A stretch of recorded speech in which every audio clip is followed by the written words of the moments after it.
কি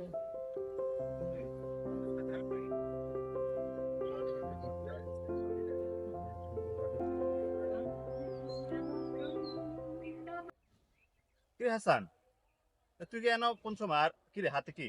এই সিগারেট, তুই তো সিগারেট টিগারেট খাস না, কোন সিগারেট আবার কি? কি এই রে মাঝে হাসান? মাঝে ঘুরতে আইলে একটু দেখি কি সবসময় তো না। দেখছো তো কোনো সময় বাড়িতে না, বাড়িতে খাই না, এই তো বাইরে ঘুরতে আসলে টুরে গেলে ওইখানে একটু মনে চায়, ভাল লাগে, নে একটু হ্যাঁ, খা। এটা তো খারাপ জিনিস হাসান, এই সিগারেট খাওয়া তো ঠিক না। তুই একটা টান দে দেখ।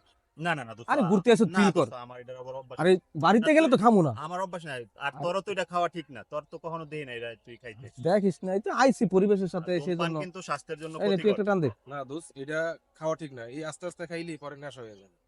আমি নেশা হিসেবে খাইতেছি। আরে বন্ধু, সিগারেট যে খাইতেছস এটা তো স্বাস্থ্যের জন্য ক্ষতিকর। গরুর মাংস তো স্বাস্থ্যের জন্য ক্ষতিকর, যে খাইতেছে না মানুষে। আরে বোকা, এটা তো কারো কারো জন্য ক্ষতিকর, কিন্তু সিগারেট তো সবার জন্য ক্ষতিকর। আর এই সিগারেট কেমন জায়গাত বইসা খায়, বাথরুমে বইসা সিগারেট খায়। এবার বুঝ এটা কেমন খারাপ একটা নেশা। আর এই মজার ছলেই কিন্তু আমরা এগুলা করি। এই ভুলগুলা কিন্তু মজার ছলে গেলে তুই কিন্তু মজা করে, আমি আমি বুঝছি তুই মজা করে না, আসলে ঠিক না। হ্যাঁ ঠিক, তুই মজা কিন্তু করে মজা করে এটা খাইতেছস, কিন্তু এই মজা করাটাই কিন্তু ঠিক না। এক সময় বন্ধু, তো এটা নেশা তোর এক সময় এটা নেশা হয়ে যাবে, এটা তুই বাদ দে, এটা ফালা, এটা বাদ দে। তোরা যে যে দুইজন একসাথে ঘুরে বলতেছিস, যা, আর কখনো এটা খাইলাম না। মজার চলো, আর খামো না, যা। ঠিক আছে, ঠিক আছে বন্ধু, চল, ঠিক আছে, চল, চল চল। আমরা ঘুরে আসি। আসলে সুন্দর কিন্তু জায়গাটা।